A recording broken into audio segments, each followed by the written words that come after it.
오후 하나님 말씀은 주일 오후 하나님 말씀은 마태복음 10장 32절부터 39절 말씀입니다.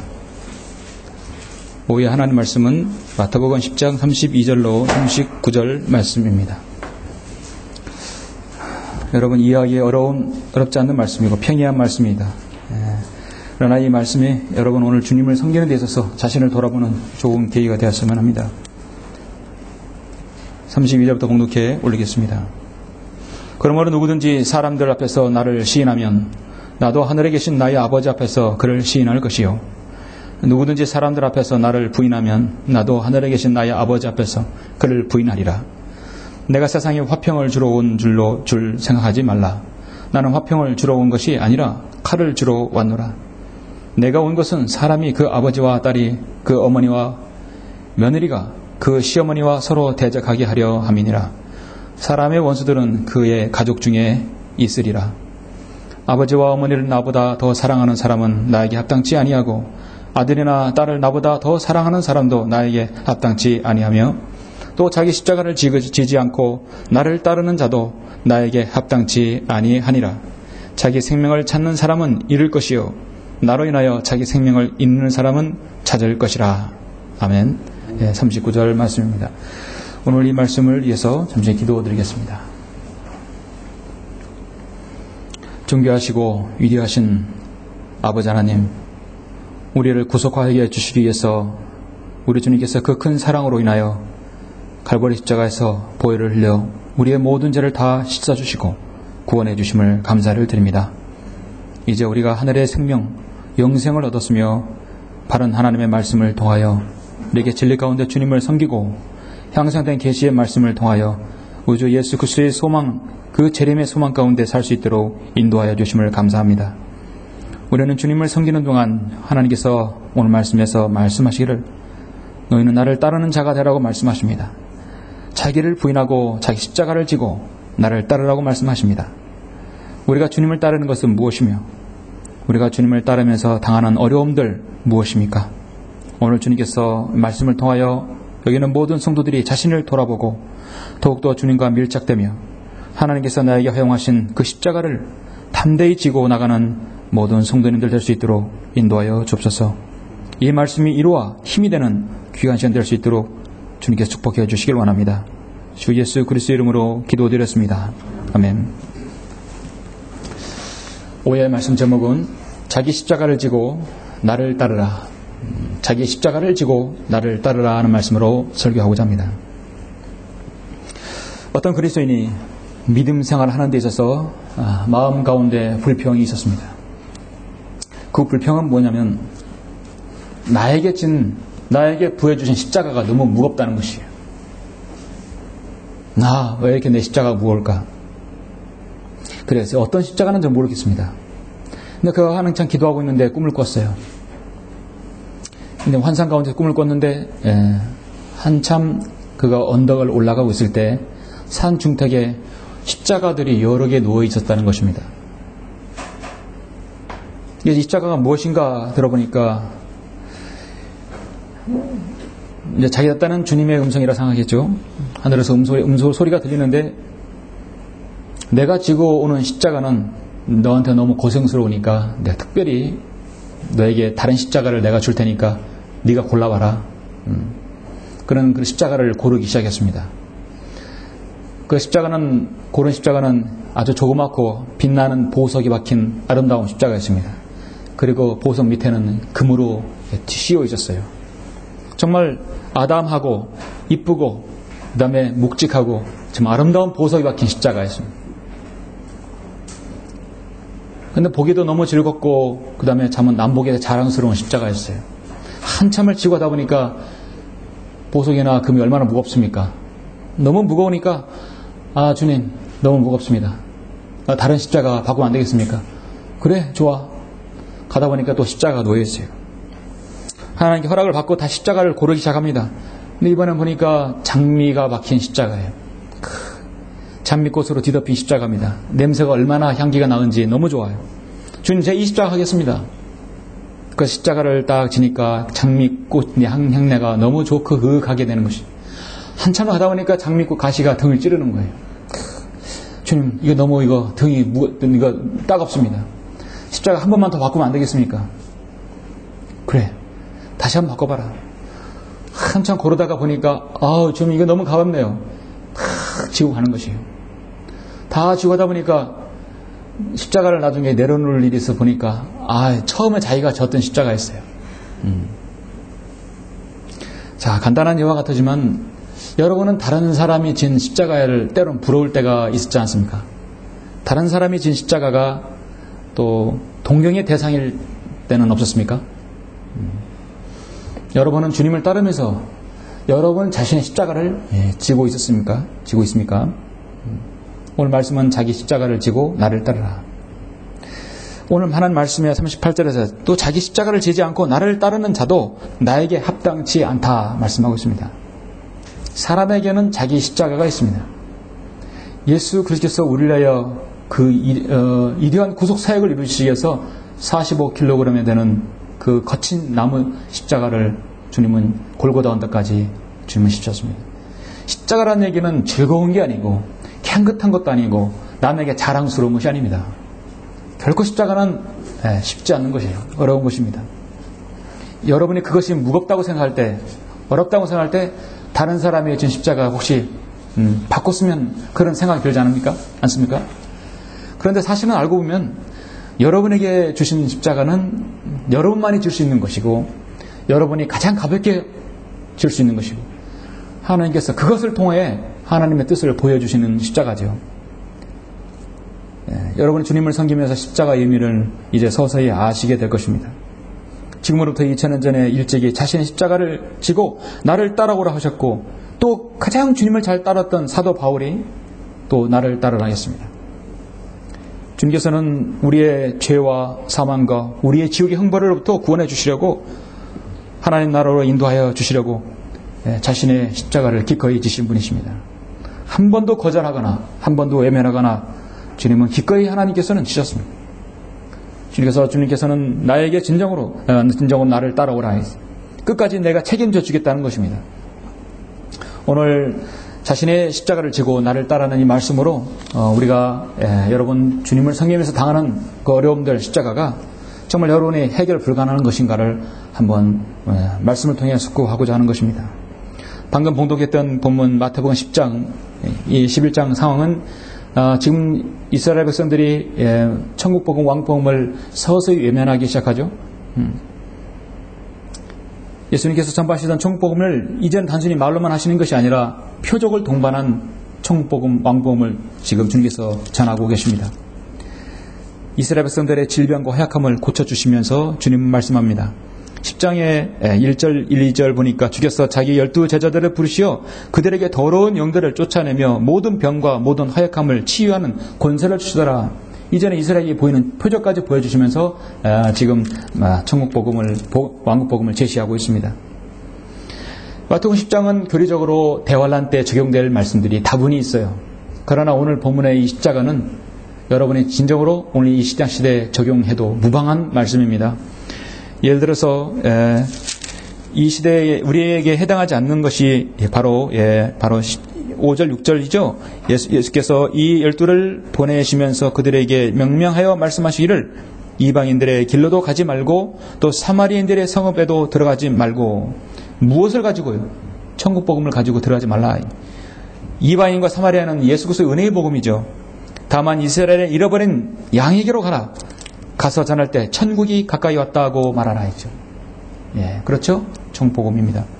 그래서 22절에 보니까 또 너희는 내 이름으로 인하여 모든 사람들로부터 미움을 받을 것이나 그러나 끝까지 견디는 자는 구원을 받으리라. 끝까지 견딘다. 견뎌야 구원을 받는다. 마태복음 10장 24장 10절 말씀 13절 말씀. 이 시대 끝까지 견뎌야 구원 받습니까? 그렇지 않죠. 믿음으로 단숨에 의롭게 됐다고 우리는 로마서에서 4장 5장 말씀하고 있습니다. 대환란에게 적용시켜야 될 말씀이죠. 또 이스라엘 백성이 당시에 잃어버린 이스라엘의 양에게로 가라. 이스라엘 민족에 해당하는 말씀입니다. 오늘 본문 말씀 38절에 중에서 보면은 또 자기 십자가를 지고 지지 않고 나를 따르는 자도 나에게 합당치 아니하니라. 주님을 섬기면서 여러분 온전한, 온전히 순전한, 또 이렇게 평탄한 길을 가지는 않습니다. 주님을 섬기면서 여러분에게 따르는 어려움들이 분명히 있을 것입니다. 나를 따르라고 주님께서 말씀하시고 독려하십니다. 여러분, 나를 따르는 말은 뭡니까? 내가 앞선 길을 갔다는 얘기예요. 아무도 가보지 않는 길, 아무도 걷지 않는 길, 아무도 개척하지 않는 길을 내가 갔다는 것이에요. 이게 바로 지도자이며 이게 바로 지도자의 자세인 것이죠. 어떤 지도자든 간에 항상 나를 따라오라고 해야 합니다. 모두 전진 앞으로가 아니라 자신은 가장 먼저 따르고 후퇴할 때는 가장 마중에 자기가 후퇴하는 것이죠. 어떤 사회 구성원에서 인도자는 항상 나를 따르라고 해야 합니다. 나를 따라가는 것은 내가 먼저 솔선수범을 보이고 내가 그렇게 그 길을 가봤고 그 길을 헤쳐나가서 그 길을 펼쳐놨기 때문에 그렇게 말하는 것이죠. 예수 그리스도는 우리를 위해서 수많은 고난과 수많은 고초를 우리를 위해서 조롱을 핍박을 당하셨습니다. 그렇게 하시고 주님께서는 나를 따라오라고 성경에 여러 군데 말씀하고 있습니다. 성경에서 나를 따라오라는 배경은 여러 가지 있습니다. 오늘 저는 여러분 설교에서 나를 따라오라는 것은 의미가 어떤 의미가 있는 것인가? 오늘 본문에서 세 부분으로 나뉘어집니다. 여러분은 나를 따라오라는 주님 말씀에 순종하십니까? 순종하기를 원하죠? 그런데 잘 안 되죠. 잘 안 되죠. 어떤 부분이 안 되는가? 제가 오늘 여러분에게 세 가지를 제시할 때 정말 나에게 그것이 잘 되는 것인가 한번 보시길 원합니다. 주님께서는 오늘 자기 십자가를 지고 나를 따르라고 하셨습니다. 자기 십자가를 지고 나를 따르라. 첫 번째 그 의미는 무엇인가? 자기 십자가를 지고 나를 따르는 건 자기를 부인하고 주님을 시인하는 믿음이 필요하다는 것입니다. 나를 부인하라는 얘기죠. 나를 부인하라. 주님을 시인하라요. 나를 부인하라는 것은 나의 생애를 온전히 하나님께 맡기는 것이죠. 예. 이 말씀은 자신의 인생 행로에서 주님을 찾고자 하는 모든 사람에게 주님의 부르심에 해당하는 것입니다. 오늘 본문 여러분 32절 33절에서 말씀합니다. 그러므로 누구든지 사람들 앞에서 나를 시인하면 나도 하늘에 계신 나의 아버지 앞에서 그를 시인할 것이요 누구든지 사람들 앞에서 나를 부인하면 나도 하늘에 계신 나의 아버지 앞에서 그를 부인하리라. 여러분 어떤 때 여러분 자신을 부인하십니까? 어떤 때 주님을 시인하십니까? 잠시 여러분 마가복음 1장을 한번 보시겠습니다. 마가복음 1장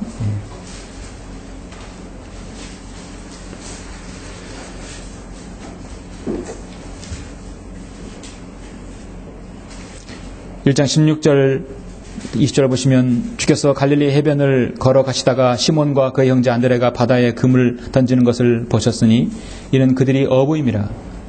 예수께서 그들에게 말씀하시기를 너희는 나를 따라오라. 내가 너희로 사람들을 낚는 어부가 되게 하리라고 하시니 그들이 즉시 그물들을 버려두고 주를 따라가더라. 주께서 거기서 조금 더 가시다가 세베대의 아들 야고보와 그 형제 요한을 보셨는데 그들도 배 안에서 그물들을 깁고 있더라. 주께서 곧 그들을 부르시자 그들은 자기들의 아버지 세베대를 일꾼들과 함께 배에 남겨둔 채 주를 따라가더라. 이들이 주님을 그물을 버려두고 배를 버려둔 채 주님을 따랐다는 얘기는 자신들을 완전히 포기하는 거죠. 자신을 포기하는 것입니다.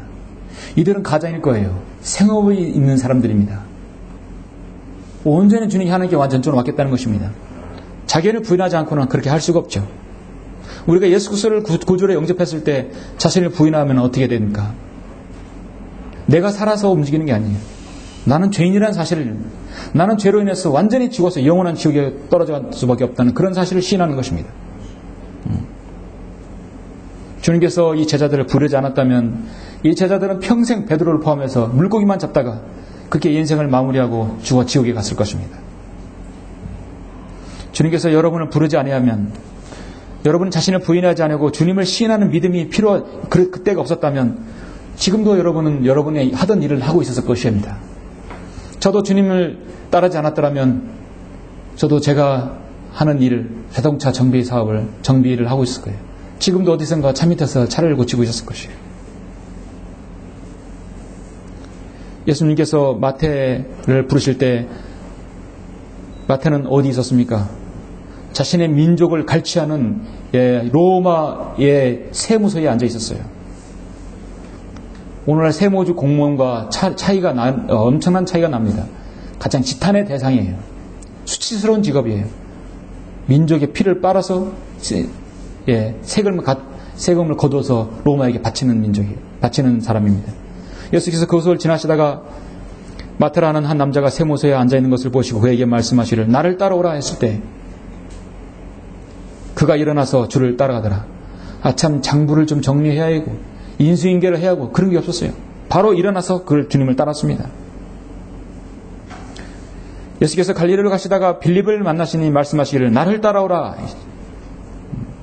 빌립은 안드레와 베드로의 성읍인 베세다 출신이더라. 주님께서 나를 따라오라 했을 때 제자들은 그 자리에서 다 일어났다는 사실입니다. 주는 하나님의 아들이시요 주는 이스라엘의 왕이시다라는 고백을 하지 않을 수 없었습니다. 여러분들 각자의 자신의 일에 몰두했을 때, 세상 일에 빠져있을 때 여러분 자신을 완전히 부인하고 주님을 시인하는 믿음이 언제 있었습니까? 지옥의 형벌로부터 내가 구원받아야 되고 내가 예수 그리스도를 나의 구주로 시인했을 때 여러분 하나님이 그 위대한 초청에 여러분 다 반응했었죠? 나 자신을 부인해야만 그렇게 가는 것이죠. 어떻게 길 가는 사람을 붙잡고 같이 기도하고자 했을 때 머리 숙여서 기도하게 했습니까? 이건 상상도 안 가는 거예요. 지나가는 사람이 바보인가요? 어떻게 그런 일이 있었을까? 가끔 생각해봐요. 단 10분도 안 되는 그 시간에 같이 기도하자 해서 머리 숙여 기도하는 것이죠. 어린아이도 어른도 나이가 드는 사람도 단 자기를 부인하고 예수 그리스도를 시인하는 사람에게만 하나님께서 그렇게 나를 따라오라고 하나님께서 부르시는 것입니다. 이 말씀에서 그렇죠. 사람이 온 세상을 얻고도 자신의 혼을 잃는다면 무슨 유익이 있겠느냐. 또 사람이 자기 혼을 누가 바꾸겠느냐고 오늘 말씀에서 본문 28절에서 말씀하고 있죠. 너희는 몸은 죽일 수 있으나 혼은 죽이지 못하는 자들 두려워하지 말고 차라리 혼과 몸을 모두 지구에서 말할 수 있는 그분을 두려워하라. 두려워하니 나 자신을 포기해야 돼요. 하나님만을 두려워해야 돼요. 이 땅에 어떤 종교 창시자도 나를 따라오라고 한 사람은 없어요. 모두 다 자신이 나를 따라오는 선각자가 되지 못했기 때문입니다. 자기를 부인하고 예수 그리스도를 믿고 나를 따르라고 한 사람은 없었습니다. 나는 세상의 빛이라고 한 사람도 없었고 나는 길이요 진리요 생명이라고 한 사람도 없었고 나는 부활이요 생명이라고 한 사람도 없었습니다. 그 나를 따라오라는 그런 종교 창시자 없었어요. 오히려 이 세상의 모든 종교 창시자는 자신의 추종자를 위에 굴리면서 그들의 모든 것을 다 빨아먹는 자들이었습니다. 지금도 마찬가지예요. 유병원, 이반이, 장길자, 이 세상의 모든 이 종교 교주들 마찬가지입니다. 나를 따라오라고 유병원에 했으면 유병원 따르는 사람 모두 다 도망자가 돼야 되는 그러죠? 도망다녀야 돼요. 컨테이너에 숨어도 도망다녀야 돼요. 사람들에게 등을 치고 도망다녀야 돼요. 나를 따라오라 할 수 있겠습니까? 주님께서 나를 부인하고 자기 십자가를 지고 나를 따르라고 하신 주님의 말씀은 나를 따라오라는 것은 내가 앞으로의 모든 일에 책임을 져주겠다는 것이죠. 당장 그물에 버려두고 배를 버려두면 그 가족은 식솔들은 누가 해야 한단 주님께 묻지 않았어요. 그 앞일은 내가 책임져 주겠다. 나를 따라오라는 것은 내가 앞장서서 길을 만들 테니까 따라오라는 것입니다. 고난도 위험도 역경도 고뇌도 어떤 것도 내가 먼저 그 길을 갈 테니까 따라오면 된다는 것입니다. 한마디로 주님에 대한 전적인 신뢰 아니면 우리는 따라갈 수 없죠. 그렇죠? 예. 영적 전쟁에서도 나를 따라오면 승리할 수 있다는 것입니다. 수고하고 무거운 짐진 자들아 다 내게로 오라. 그러면 내가 너에게 쉼을 주리라. 내가 쉼을 줄 수 있기 때문에 나를 따라오라 하겠습니다. 나는 마음이 온유하고 겸손하니 내 멍에를 메고 나에게서 배우라. 그리하면 너희가 너희 영혼에 쉼을 얻으리라. 쉼을 주겠다는 것입니다. 그러므로 그는 또한 자기를 통하여 하나님께 나오는 자들을 끝까지 구원하실 수 있으니 이는 그가 항상 살아계셔서 그들을 위해 중보하심이라. 자신을 따라온 자는 끝까지 책임져 준다는 그 뜻입니다. 중간에다가 포기하고 떨쳐놓는 것이 아니라 끝까지 책임을 져준다는 그 의미인 것이죠. 여러분이 자신을 포기하면 하나님께서 끝까지 책임을 주신다는 것입니다. 누가복음 9장 23절에서도 그들 모두에게 말씀하시기를 누구든지 나를 따라오려거든 자기를 부인하고 날마다 자기 십자가를 지고 나를 따르라. 9장 23절에서 추가되는 한 말씀이 뭐냐면 날마다 따르라는 얘기죠. 자기 십자가를 지고 나를 따르는 의미는 무엇입니까? 본문에서 34절 35절에 나오죠. 두 번째는 주님을 바로 섬기고자 할 때 자녀들에게 마귀의 방해와 박해가 있을 것이라는 것입니다. 자기 십자가를 지고 나를 따르는 것은 반드시 거기에 마귀의 방해와 박해가 있을 것이다. 그러니까 주님께서 예견하시는 것입니다. 34절 35절 보시면 내가 세상에 화평을 주러 온 줄 생각하지 말라. 나는 화평을 주러 온 것이 아니라 칼을 주러 왔노라. 내가 온 것은 사람이 그 아버지와 딸이 그 어머니와 며느리가 그 시어머니와 서로 대적하게 하려 함이니라. 사람의 원수들은 그의 가족 중에 있으리라. 자, 사람의 원수들은 그 가족 중에 있으리라. 있느니라. 있으리라. 이 말씀을 주님께서 AD 30년 전에 하셨다면 앞으로도 지금 있을 거고 계속 있는 것입니다. 예수님께서 세상에 칼을 주러 오셨습니다. 오늘날의 자유주의자들 평화, 사랑을 외치고 세계 평화를 외칩니다. 프란체스코 교황이 곧 있으면 이 나라에 옵니다. 뭘 가지고 옵니까? 평화를 가지고 오는 거예요. 평화. 그들의 강력한 무기, 평화입니다. 예수님께서는 이스라엘의 평화를 주러 오셨지만 거부했기 때문에 주님은 오신 것은 칼을 주러 온 것이에요. 칼은 무엇입니까? 분리를 요구하는 거예요. 칼은 딱 동강내서 분리를 요구하는 것입니다. 주님께서는 다시 오셔서 재림하실 때 비로소 평화를 가지고 오시는 것이죠. 처음엔 칼을 가지고 오신 것입니다. 누가복음 22장 36절에 보면은 이렇게 말씀하는데 그때 주께서 그들에게 말씀하실 그러나 이제 돈 지갑이 있는 사람은 가질 것이요 식량 주문에도 마찬가지요 또 칼이 없는 사람은 자기 겉옷을 팔아서라도 살지니라. 자, 여러분은 진리를 알고 이 지역교로 오신 이상 다 칼을 하나씩 한 자루를 다 사신 분들이에요. 무엇과 바꾸겠냐요? 여러분이 가지고 있는 것들, 가장 귀한 것들을 다 바꿔서 여러분 여기 칼을 가져왔습니다.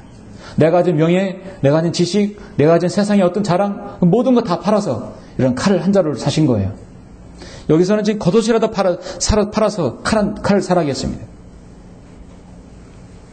아까 우리 찬양했잖아요. 주님 오셔다가 여러분 등 그 검을 다시 그 칼집에 꽂지 말으라 하겠습니다. 칼을 빼들었으면 주님 오셔다가 칼을 휘둘러야 합니다.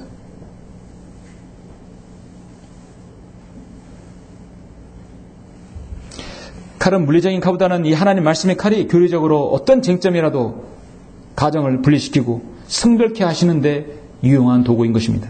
칼은 분리를 요구하는 것입니다. 우리 주님께서는 처음에 화평의 통치자로 오신 게 아니라 주님께서는 혼란케 하는 자, 트러블 메이커로 오셨어요. 예수 그리스도를 믿고 구원받았는데 가정이 화평이 오는 게 아니라 갑자기 박해하지 않는 사람이 박해를 하고 왜 그 교회를 가야 되느냐. 제도권 교회는 아무 일이 없었어요. 그런데 지역교회로 성민의 지역교회 성별하니까 막 뭔가 불을 끄는 것이에요. 화학작용이 일어나는 겁니다.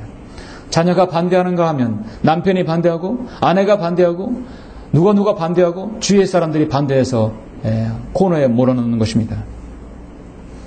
이것은 바로 여러분 주님을 섬기는 시작이에요. 자기 십자가를 지고 나를 따르는 것의 시작입니다.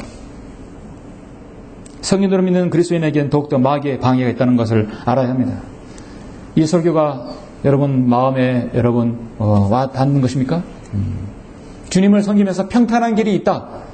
그것은 여러분 은사주의 가르침입니다. 주님을 섬기면 만사형통한다. 예수님께서 인도하시는 것이지 만사형통이 아닌 것입니다. 베드로는 3장 1절에서 이와 같이 너희 아내들아 너희 자신의 남편에게 복종하라. 이는 말씀에 순종하지 않는 자들일지라도 아내의 말 없는 행실로 인하여 그들을 얻고자 함이니 이는 그들이 두려움 가운데 행하는 너희의 정숙한 행실을 범이라. 그래서 자매의 정숙한 행실과 말 없는 행실로 인해서 자신의 남편의 하나님 말씀 순종하는 것에서 따르는 것이에요. 저는 항상 이걸 반대로 같이 봐야 된다고 봐요. 아내들하면 아내들에게 해당하는 것이 아니에요. 거기에 형제들하고 대입을 시킵시오. 그럼 형제들아, 너희의 자신의 아내를 하나님 말씀 안에서 사랑하라는 거예요. 아내를 죽기까지 사랑하라. 이는 말씀이 순종하지 않는 자들일지라도 그 남편의 말 없는 행실로 인해서 그들을 얻고자 하는 것이에요. 믿지 않는 남편, 믿지 않는 아내, 믿지 않는 자녀들이 예수 그리스도를 올바로 믿을 때, 그때서야 비로소 방해하기 시작합니다. 이게 바로 그리스도인의 섬김이에요. 무엇인가 마귀가 방해하지 않는다면 마귀는 자기 편인 걸로 생각하는 것입니다. 주님을 섬기는 데 있어서 어떤 여러분 방해가 있었습니까? 어떤 어려움이 있었습니까? 여러분은 진리의 길을 걷고 있다는 증거인 것입니다. 예수님께서 십자가에 못 박혀 죽으시고 결행하셨을 때 제자들에게 3일 후에 부활할 것이라고 했을 때 마태복음 16장에서 다른 사람도 아닌 예수님의 가장 수제자, 그 이너 서클이라고는 베드로, 요한, 야고보, 항상 첫 번째 거명했던 베드로가 뭘 하겠습니까? 주여 그럴 수 없나이다. 예수님이 십자가에 돌아가시지 못 박히지 말라는 얘기죠. 이런 일이 결코 주께 있어서는 아니되옵니다. 자기가 많이 아는 거 다 앞에 내다보는 것처럼 말하는 것입니다. 주께서 돌아서서 베드로에게 말씀하시는 사탄아 내 뒤로 물러가라. 그 순간은 베드로는 사탄인 것입니다. 너는 나에게 걸림이 되는도다.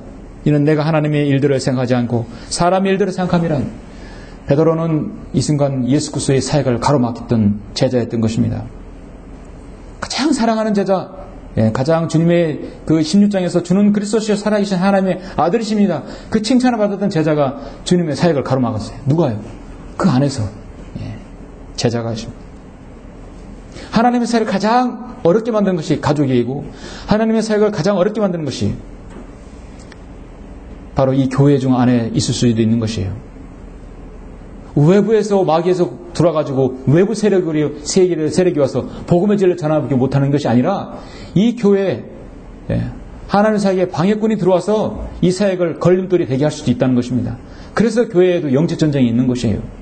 그래서 바람이 불어서 날아갈 사람은 날아가고 쭉정이가 나오는 것이에요. 왜 교회에서 사랑하는 성도를 출애시킵니까? 왜 징계합니까? 하나님의 말씀은 분리를 요구하는 것입니다. 생선을 냉장고 사자마자 냉장고 넣든지 요리를 해먹어야 되는데 이 뜨거운 태양 앞에서 잠깐만 놓으면 생선은 썩어버립니다. 썩은 생선을 냉동고에 넣었다고 해서 다시 원인체로 돌아갑니까? 분리시켜야 돼요. 도려내야 합니다.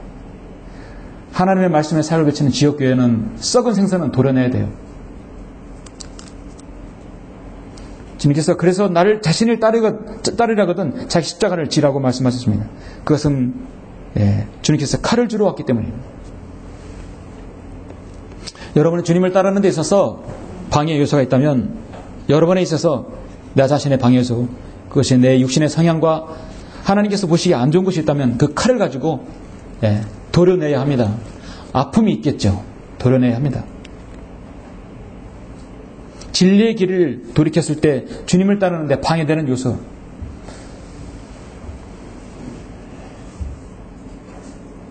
도려내라고 해서 여러분 가정은 무조건 이혼하라는 얘기가 아니에요. 오해하시지 마시기 바랍니다. 가장 중요한 첫 번째 방법은 뭐냐면 너희 자신이 남편에게 복종하라. 너희 아내를 사랑하라. 하나님 말씀에 순종하지 않는 자들이라도 아내의 말하는 행실로 남편의 그 신실한 행동으로 인해서 그들을 얻고자 한다겠어요. 그러니까 영적 전쟁은요, 칼자는 누가 지는 거냐면 여러분을 대적하는 사람이 칼자를 쥐고 있다는 게 아니에요. 여러분이 칼자를 쥐고 있어요. 여러분은 그 칼을 사신 분들이에요. 여러분 앞에 칼이 다 있잖아요. 이 칼, 양날에서 날선 검이 여러 번 앞에 있지 않습니까? 이 칼자루는 여러분이 쥐고 있어요. 이 말씀을 읽고 습득하고 여러분이 받아들일 수 있는 사람이 누굽니까? 여러분이에요. 그럼 여러분이 칼자를 쥐고 여러분이 휘둘러야 돼요. 도려낼 건 도려내고 분리시킨 건 분리시켜야 하는 것입니다. 주님께서는 왜 내가 세상에 화평을 주러 온 줄 생각하지 말라. 나는 화평을 주러 온 것이 아니라 칼을 주러 왔노라. 그 칼이 때로는 분리를 시켜서 성결케 하는 것입니다. 사람의 원수들은 그의 가족 중에 있으리라 말씀하신 건 정확합니다. 그러나 누구든지 자신의 욕심에 이끌려 유혹을 받을 때 시험을 당하는 것이니 자신의 욕심에 이끌려 유혹을 받아 시험을 당한다면 그건 역시 칼로 도려내야 합니다. 육신의 정욕과 더 많은 방탕함의 유혹이 있다면 그것도 역시 드러내야 되겠죠? 예. 자기 십자가를 지고 나를 따르라는 말씀은 세 번째 무엇입니까? 모든 성도에게는 자신에게 부여하신 십자가가 있다 하는 것입니다. 자, 여러분에게 자신에게 부여하신 십자가가 있다. 오늘 설교 서두에서 말씀드렸듯이 나는 나에게 준 십자가가 왜 이렇게 무겁는가? 나는 왜 이렇게 어려운가? 자, 이것을 해결할 수가 없는 것인가? 여러분 주님 앞에 내어놓고 기도하신 적이 있으시죠? 기도하실 것입니다. 우리의 기도는요, 이 십자가를 너무 나에게 무겁다고 가볍게 해달라고 하는 기도가 아니라 이 십자가를 내가 질 수 있는 강한 어깨를 달라고 기도해야 하는 것입니다. 이 바로 여러분의 기도 제목이에요. 강한 믿음, 흔들려지는 믿음, 인내와 바로 그것을 여러분이 달라고 하는 것입니다. 38절 39절 보시면 또 자기 십자가를 지지 않고 나를 따르는 자도 나에게 합당치 아니하리라. 합당치 않다 하겠어요. 자기 십자가를 져야 한다는 것입니다. 자기 생명을 찾는 사람은 잃을 것이요 나로 인하여 자기 생명을 잃는 사람은 찾을 것이라 했습니다. 십자가를 진다는 것은 무엇입니까? 죽는다는 것이에요. 결국 내가 죽는다는 것이에요. 내가 살아서 움직이면 십자가를 지지 못합니다. 죽는다는 것이에요. 우리 흔히 내가 죽어야 된다, 내가 살아야 된다, 내가 죽어야 된다고 그렇게 말하죠. 예. 잠시 여러분 갈라디아서 2장 20절 한번 보시겠습니다.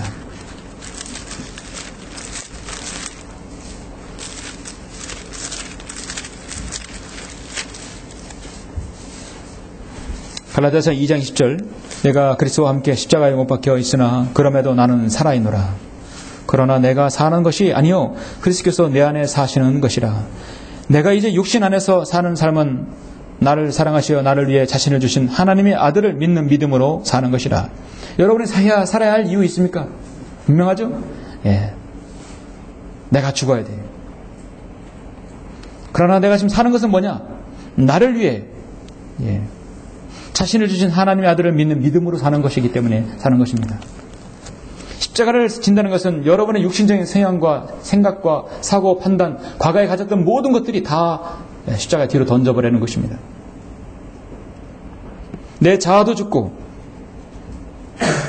나 자아의 모든 것들, 성향들을 다 죽이라는 것이죠.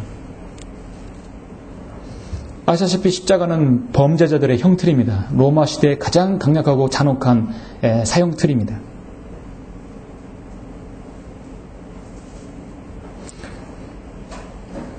예수님께서는 십자가 사형 언도를 받았을 때 사실 로마법에 의해서 사형받았죠. 하나님은 오독한 것에서는 투석형이 있어요. 돌에 맞아 죽는 것이었습니다. 그런데 예수님께서는 왜 십자가에 박히셨는가? 구약에서 그렇게 예언하고 있기 때문입니다. 주님은 가장 무도한 범죄자가 되어져서 십자가에 달리셨습니다. 예수 그리스도는 당시에 가장 큰 범죄자예요. 우리도 십자가를 통해서 우리도 이 세상의 범죄자가 되는 것입니다. 예수 그리스도를 통해 예수 그리스도 때문에 여러분이 매를 맞고 예수 그리스도를 통해서 박해를 받고 예수 그리스도의 욕을 먹고 예수 그리스도를 통해서 고난을 당하는 것이죠. 그게 바로 십자가를 지는 것입니다. 여러분에게 관한 십자가는 어떤 것입니까? 육신의 즐거움입니까? 정신적인 어려움입니까? 가족의 여러 가지 어려움입니까? 직장의 어려움입니까? 경제적인 어려움입니까? 박해입니까? 여러분의 과도한 세상적인 업무입니까? 분망한 생활입니까?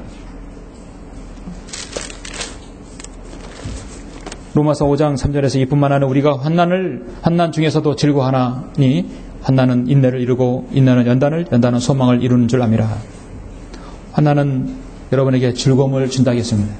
십자가를 정말 자기 십자가를 지고 온 사람은 환난은 즐거움을 준다. 그리고 그걸 인내를 이룬다. 그리고 인내의 연속은 연단을 이룬다는. 연단은 주님께서 계속 훈련시키는 것이죠. 결국 소망을 이룬다는 것입니다. 하나님께서 여러분에게 십자가를 준 건 왜 십자가를 주겠습니까? 여러분 십자가를 승화시키라는 것이죠. 여러분에게 처해진 십자가를 여러분이 지기를 포기하고 여러분 짓지 않는다면 어떠한 현상이 일어나는 것인가? 극도한 자기 연민에 빠지게 되는 것입니다. 극도한 자기 연민에 빠지면 믿음이 퇴보하게 돼요. 그럼 회복할 길이 없습니다. 아, 나는 왜 이런 것인가? 포기하게 되는 것이죠. 주님 앞에 신실하게 섬기면서 여러분은 자신의 십자가를 지고 있다가 자신의 십자가를 지지 않고 자기의 면에 빠지는 것처럼 처참한 게 없습니다. 회복할 수 있는 유일한 길은 나를 위해서 십자가를 지신 주님을 기억하는 거예요. 주님께서 지신 그 십자가만큼은 여러분이 고되지 않고 더 힘들지 않아요. 육체적인 고통, 정신적인 고통, 그 어떤 것도. 주님은 갈보리 십자가에서 겟세마네 동산에서 기도하실 때 땀방울이 핏방울대로 기도하셨다는 거예요. 자신의 몸 안에는 모든 모세혈관이 터져서 땀방울에서 피가 터져 나온 것이에요. 극도의 심한 압박과 여러분 고뇌로 인해서 그렇게 하신 것입니다. 주님께서 나를 위해 십자가 주신 것에 대하면 지신 것에 비하면 사도 바울이 하나님의 사역을 위해서 고난당함에 비하면 우리의 고난은 아무것도 아니라는 것입니다. 그래도 문제는 나 자신에게는 십자가에 그 용량이 있잖아요. 하나님 주신 여러분에게 용량이 있기 때문에 그 십자가를 주신 것이에요. 근데 그거를 여러분에게 주셨는데 그걸 내가 포기하게 되고 안 하게 되면 자기 연민에 빠지게 되면 회복 불가능하게 되는 것입니다. 하나님께 촛대 옮기는 것이에요. 사랑하는 성도 여러분, 이 세상에서 가장 주님을 신실하게 잘 섬겼고 잘 따르던 사도 바울의 권면은 내가 그리스도를 따르는 것처럼 너희는 나를 따르는 자가 되라. 형제들아 너희는 모두 나를 따르는 자가 되라 있어요. 그렇게 가봤고 겪어봤고 그렇게 해봤던 그가 말하는 것입니다. 십자가를 지는 것은 첫 번째 자신을 부인하고 주님을 시인하는 것입니다. 여러분은 주님을 바로 섬길 때마다 늘 마귀의 방해가 박해가 있다. 첫 번째 가족에서 여러분 안에 구성원에서 거기서 박해가 어려움이 있다는 것입니다. 세 번째는 모든 성도에게는 자신에게 부여진 십자가가 있는데 그것을 여러분이 이내야 한다는 것입니다. 여러분 하나님과의 관계에서 여러분이 설정하신 겁니다. 여러분이 정하고 여러분 설정하시는 것이에요. 믿음 생활은 누가 해주는 것이 아닙니다. 하나님 말씀의 강단은 여러분의 가이드를 제시하고 선포하는 것이지 받아들인 건 여러분 자신이에요. 결론적으로 요한 3서 1장 8절에 우리가 진리를 위하여 동역자가 된다 하겠습니다. 자, 우리 십자가 진 사람들이 다 이렇게 모였습니다.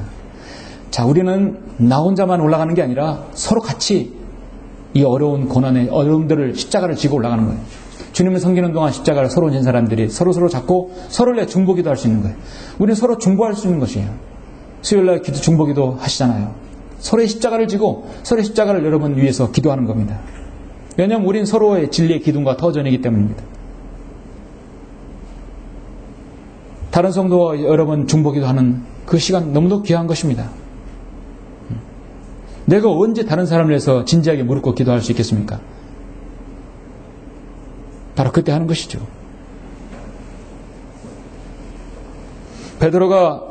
마태가 빌립이 예수 그리스도께서 십자가를 나를 따라오라고 했을 때 그걸 다 그들은 자신의 생전에 그것을 기억했습니다. 베드로도 나중에 기억했어요. 너는 나를 사랑하느냐 했을 때 베드로는 기억했습니다. 처음 하나님께서 여러분을 부르실 때 나를 따라오라 그 말씀을 여러분 기억하십니까? 형제들아 너희는 너희의 부르심을 봐라. 부르심을 받은 자들은 육신을 따라 지혜로운 자가 많지 않고 권력 있는 자도 많지 않으며 좋은 가문에서 태어난 자도 많지 아니하니라. 하나님께서 여러분을 개별적으로 부르실 때를 기억하시죠? 여러분 부르셨고 여러분이 그에게 응답했을 때는 하나님께서 여러분에게 모든 걸 책임져 주겠다는 것과 내가 너에게 십자가를 부해도 내가 그걸 질 수 있겠느냐 했다는 것입니다. 그럼 여러분의 대답입니다. 예, 내가 지겠습니다. 그러나 그것까지도 주님께서 가볍게 해주신다는 것이 약속입니다. 여러분이 자기 십자가를 지고 따르는 사람에게는 여러분 성도에게는 이제 주님께서 여러분을 부르시면 저 위에 올라가면 그 십자가가 여러분의 상급으로 변할 것입니다. 그래서 심판상 앞에서 여러분 상급으로 남을 것이에요. 그 상급을 가지고 천년 통치해서 여러분을 쓸 것입니다. 지금 여러분의 십자가가 어떤 십자가인지 저는 모르겠어요. 기도하신 분이 여러분 아실 겁니다. 그거를 내려놓지 말고 부인하지 말고 그 여러분의 십자가를 져야 합니다. 어려우면 기도에 요청해서 기도해야 합니다. 예수님께서 여러분 부르실 그날까지 여기 계신 모두가 주님을 잘 따르고 자신에게 부여진 십자가를 잘 지셔서 주님을 섬기시길 간절히 원합니다. 기도하시겠습니다.